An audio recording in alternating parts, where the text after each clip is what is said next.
Yo, what is going on, guys? Welcome back to another video. So this morning, we got some news regarding the coaching carousel of this offseason when Mike Sullivan was finally let go, fired by the Pittsburgh Penguins after winning 2 Stanley Cups in his first 2 seasons.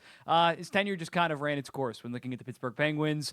Guys just aged out. It wasn't really on him. He's going to get a new job. And speaking of new potential jobs, I thought it'd be a fun idea to go through the 8 vacancies, 7 of which head coach, 1 of which general manager, my New York Islanders, and kind of rank them based on how attractive I think that they are in terms of what the best odds are in terms of eventually getting to being a legit contender in the NHL, what the pressure is to do so, because some of these teams you're going to have like 2 to 3 years to kind of figure it out versus other jobs with this. You're going to be thrown to the fire, and if you don't have success within your first or second season, you might get your ass fired. So yeah, we're going to go through it. We're going to start with number 8 and work our way down with this. And at number 8, I got the Pittsburgh Penguins head coaching job. I think if you're Kyle Dubas right now, it's a fun job to be in terms of the general manager, being able to rebuild this once great franchise. And you're going to be allowed to do that because you've had 20 years of prolonged success.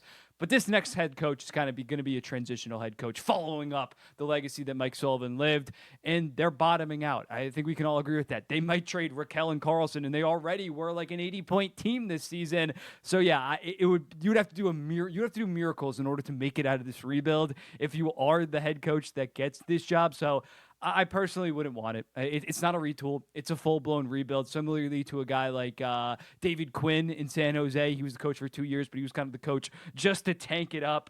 Yeah, not an attractive head coaching job. I don't think that I'm being Metro biased against the Pittsburgh Penguins for doing this, and I don't think head coaches will be lining up around the door to become the head coach of the Pittsburgh Penguins. At number 7, I have the Seattle Kraken's head coaching job. If they were bringing in a new general manager with a new vision, I would have this a couple spots up, but considering it's Ron Francis and now Jason Botterill as a general manager, and they just absolutely tossed the last head coach after 1 year, Dan Blyesma tossed them on the train tracks to keep their own job. I want nothing to do with the Seattle Kraken. I think that they're just going to be stuck in no man's land for the next 2 to 3 years.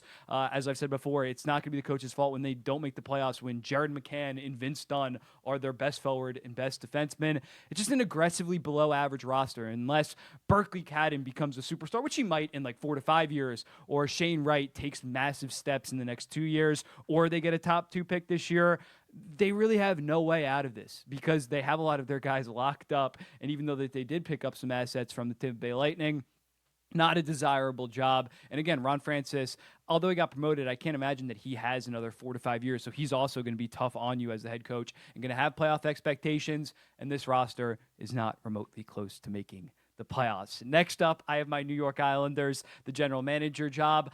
I'm not acting like it's the most sexiest job. It's more so against the Kraken and the Penguins, why I have it only as the 3rd worst. It has gotten much better over the last 12 months when looking at it. If Lamoriello got fired last offseason, it would be a disaster. Your best prospect was like Danny Nelson or Matthew Maggio, and you were just fully committed to winning now because Lou Lamoriello drove you into the ground. It is a little bit more desirable now after picking up Cole Eiserman in the draft and then having that Brock Nelson trade, picking up a good prospect in Callum Ritchie and an additional first-round pick.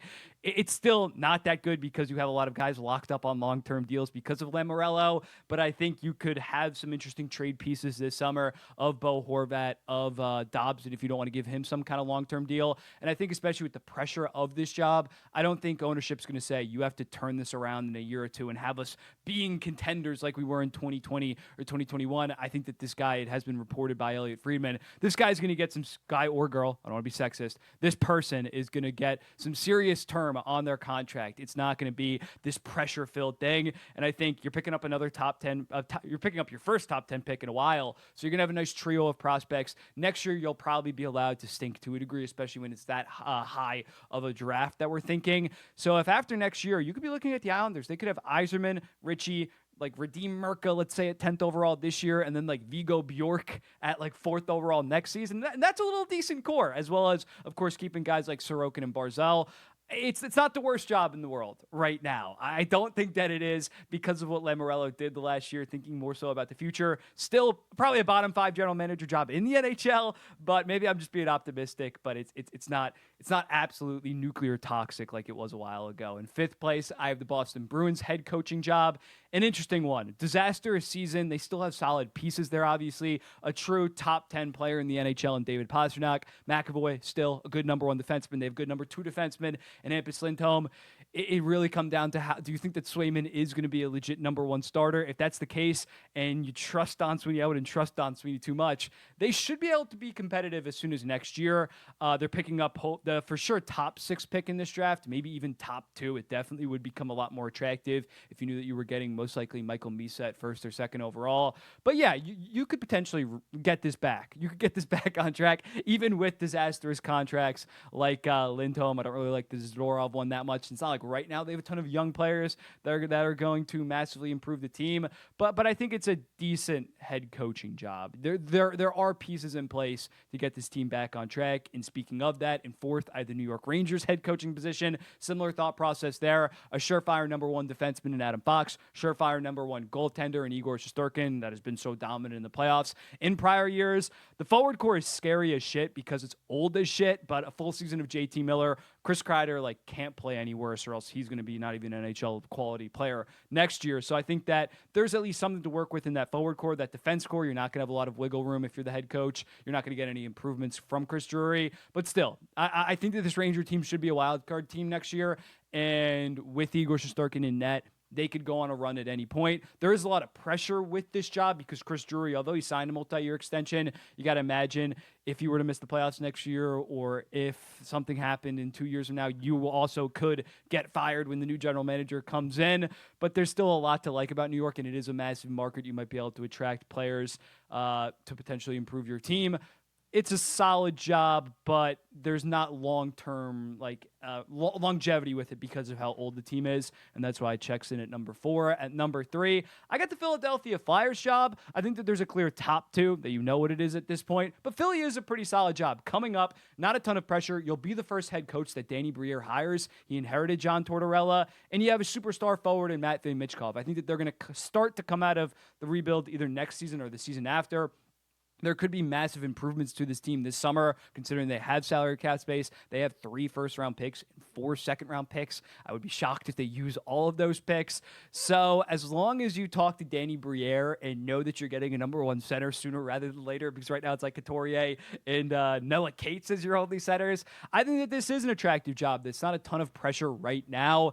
As long as you play Matvei Michkov 18 minutes a night your first season, you're going to be beloved by the fans and ownership and management. And I think that you could really grow on this job, and eventually in 2 to 3 years, Philadelphia could be a playoff team. Yet again, they have that superstar franchise kind of guy, Matvei Michkov, and some other solid young-ish guys where it is more attractive than the Rangers and Bruins, which is a lot of pressure, and there's a lot of holes and weaknesses and age-related things with those teams. I would, if I was a young up-and-coming coach, I would definitely rather go to the Philadelphia Flyers than those 2 teams right now, even though the immediate upside is definitely higher with those 2 teams. At number 2, I'm going to go with the Chicago Blackhawks. Still very good job to take at this point. I think if they end up picking within the top 2 of this draft, I'd probably switch them with the team that I have at number 1. But I'm going to go with number 2 right now, just because outside of Bedard and Vlasic, their young guys still aren't quite exactly NHL proven. Frank Nazar played 52 games and was very good. You can maybe qualify him as NHL proven. They have a very good prospect pool up and coming, but again, just haven't really seen them quite at the NHL level.